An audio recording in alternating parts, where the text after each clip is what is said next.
Bulletin की शुरुआत करते हैं एक बड़ी खबर के साथ, जहां आपको बता दें कि डुमरी विधायक जयराम महतो पर मामला दर्ज हो गया है।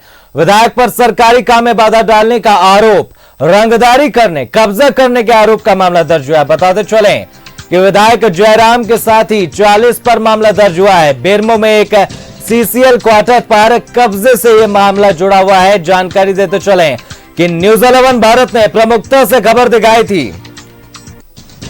बड़ी खबर इस वक्त की बता रहे हैं, डुमरी विधायक जयराम महतो के साथ ही 40 लोगों पर मामला दर्ज हो गया है।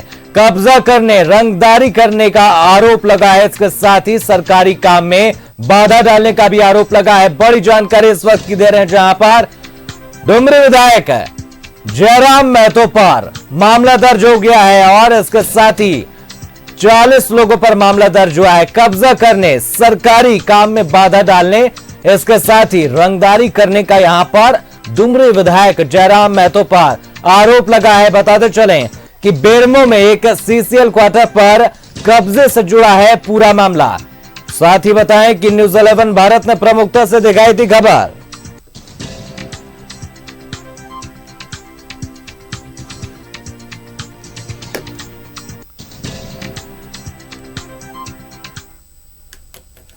तो ज्यादा जानकारी के साथ हमारे सहयोगी इमरान हमारे साथ लाइव जुड़ गए हमारे साथ।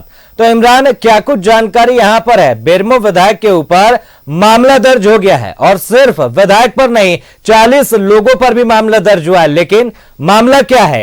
रंगदारी करने का, इसके साथ ही सरकारी काम में बाधा डालने का, तो वहीं तमाम मामला दर्ज हुआ है। क्या कुछ जानकारी है इमरान? देखिए, बिल्कुल पिछले दिनों जिस तरह से बोकारो जिले में सीसीएल क्वार्टर्स में कब्जे को लेकर के यह पूरा विवाद जो है वह शुरू हुआ था। जेएलकेएम के जो समर्थक है उसने सीसीएल क्वार्टर पर कब्जा जमा रखा था। इसकी शिकायत जो है स्थानीय पुलिस को दी गई। चंद्रपुरा पुलिस थाना क्षेत्र अंतर्गत यह पूरा मामला आता है। जब पुलिस वहां पर पहुंची तो वहां पर पहले से ही जो कई कार्यकर्ता थे जो मौजूद थे जयराम महतो की पार्टी के, और ऐसे में उन तमाम लोगों के द्वारा जो है हुड़दंग मचाया जा रहा था, हंगामा किया जा रहा था। और कब्जा को लेकर के जब सरकारी जो पुलिस पदाधिकारी थे, सीसीएल कर्मी थे, उसने जब क्वार्टर को खाली करने के लिए कहा तो जबरन सभी लोग जो है वो कब्जे जमाए हुए थे। ऐसे में इस पूरे विवाद में तूल तब पकड़ लिया जब जयराम महतो की एंट्री होती है। जयराम महतो पहुंचते हैं और वहां मौजूद पुलिस पदाधिकारियों को हड़काते हैं, कहते हैं कि विधायकी जो है उनकी जेब में है और वह किसी भी तरह से डरते नहीं है, और अगर हिम्मत है पुलिस पर तो गोलियां चलाए। उसके बाद स्थिति क्या होगी राज्य की, जिले की, वो देखने वाली बात होगी। मतलब डरा रहे थे, धमका रहे थे। जयराम महतो माननीय विधायक है, ऐसे में विधायक होते हुए जिस तरह का रवैया हाल के दिनों में जयराम महतो के तरफ से देखने के लिए मिल रहा है, लगातार एग्रेसिव माइंडसेट के साथ वो जनता के बीच पहुंच रहे हैं, आम लोगों के बीच पहुंच रहे हैं। और साथ ही साथ जो अधिकारी हैं, जब उन अधिकारियों के प्रति उनके पास जब लोग शिकायत लेकर के पहुंचते हैं तो अधिकारियों को फोन में हड़काने, डराने, धमकाने जैसे कार्य भी किए जाते हैं। यह मामला भी कुछ इसी तरह से था जब सरकारी काम में बाधा डालने, सरकारी क्वार्टर में कब्जा करने, रंगदारी सहित हंगामा करने और अन्य कई तरह के धाराओं में मामला दर्ज किया गया है। चंद्रपुरा थाने में यह पूरा मामला दर्ज किया गया है, जहां पर जयराम महतो सहित 7 नामजद आरोपियों के अलावा 7 अज्ञात 40 ऐसे अज्ञात लोग हैं जो जेएलकेएम की पार्टी से जुड़े हुए कार्यकर्ता है। इन पर आरोप है कि ये लोग वहां मौजूद जो पुलिस पदाधिकारी थे, ना सिर्फ उनके साथ अभद्र व्यवहार किया गया बल्कि मजिस्ट्रेट और सीसीएल कर्मियों को भी डरा धमका करके जो है वहां पर उपद्रव मचाने की कोशिश की जा रही थी। हालांकि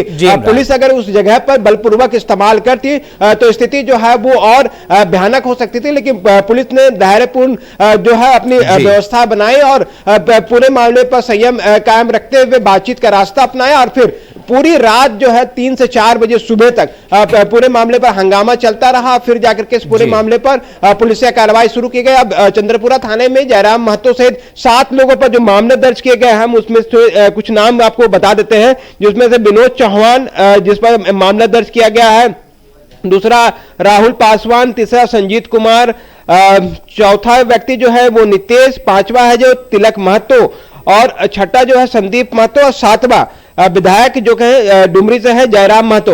ये 7 ऐसे लोग हैं जिन पर नामजद एफआईआर दर्ज किया गया है। 40 अज्ञात लोगों पर यह पूरा मामला दर्ज किया गया है। क्योंकि जयराम महतो के बारे में जो हाल के दिनों में जो लगातार चर्चाएं हैं कि जिस तरह से वो अपने व्यवहार को रखते हैं माननीय विधायक की तरह जो है व्यवहार तो चर्चा में रहता ही है, लेकिन एक माननीय है, कभी पत्रकार को हड़काते हुए नजर आते हैं तो कभी किसी सरकारी अधिकारी को धमकाते हुए नजर आते हैं, और अब आरोप लगे हैं सरकारी काम में बाधा डालने की, रंगदारी करने की, कब्जा करने की। इमरान क्या एक माननीय को यह शोभा देता है?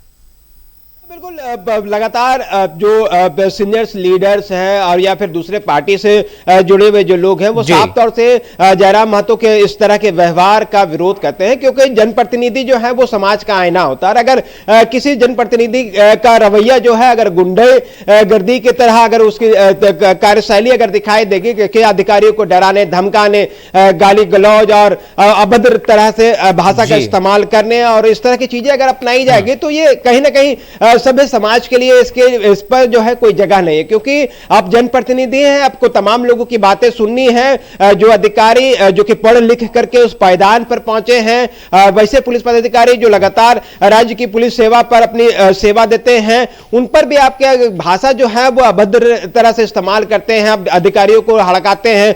फोन पे तो छोड़ दीजिए, आमने सामने होने की स्थिति पर आप टेबल पर बोतलें फेंकते हैं। तो कहीं ना कहीं ये सारी चीजें जो है आपकी विधायकी बनने से पहले तक सारी चीजें आप पर शोभा देती थी, लेकिन अब इस पूरे मामले पर कहीं से भी जब आप माननीय विधायक के रूप में अब जो है जीत करके आए हैं, जनता ने आप पर भरोसा किया है, जनता के कामकाज को आप देखेंगे तो आप जिस कार्यशैली जिस अंदाज पर आप काम को कर रहे हैं उसको अब बदलने की जरूरत है। कि जयराम महतो को अगर लंबी राजनीतिक रेस में अगर रहना है तो अपनी कार्यशैली में थोड़ा सुधार लाना होगा। जिस तरह से बातचीत करते हैं वह माननीय होने के नाते जो है इस तरह की भाषा का इस्तेमाल, इस तरह की कार्यशैली, इस तरह के बातचीत का ढंग जो है वो बदलना होगा, क्योंकि इस तरह की चीजें जो है वो जनप्रतिनिधि को कहीं से भी शोभा नहीं देता है, चाहे वो सीनियर्स लीडर हो या फिर और भी कई पुलिस पदाधिकारी हो या फिर अन्य कोई भी लोग हैं। इनके इस तरह के कार्यशैली पर हमेशा से सवाल उठाते रहे हैं। हालांकि जयराम महतो के जो पार्टी के जो कार्यकर्ता है, जो लोग हैं, वो अक्सर जयराम महतो का हर एक बात पर स्टैंड लेते हैं।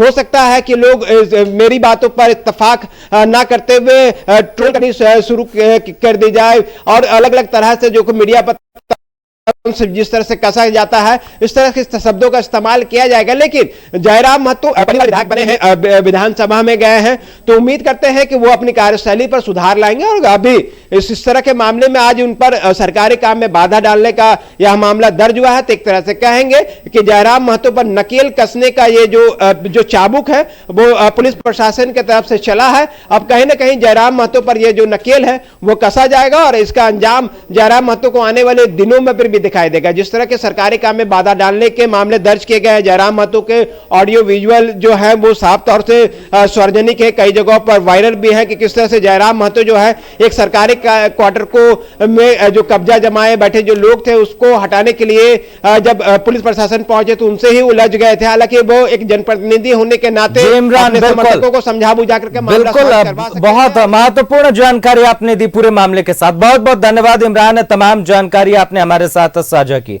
तो यहां पर उम्मीद की जा सकती है माननीय से कि सुधार यहां पर लाया जाए। हालांकि आपको बता दें कि सरकारी काम में बाधा, रंगदारी करना, इसके साथ ही कब्जा करने के आरोप माननीय विधायक पर लगे।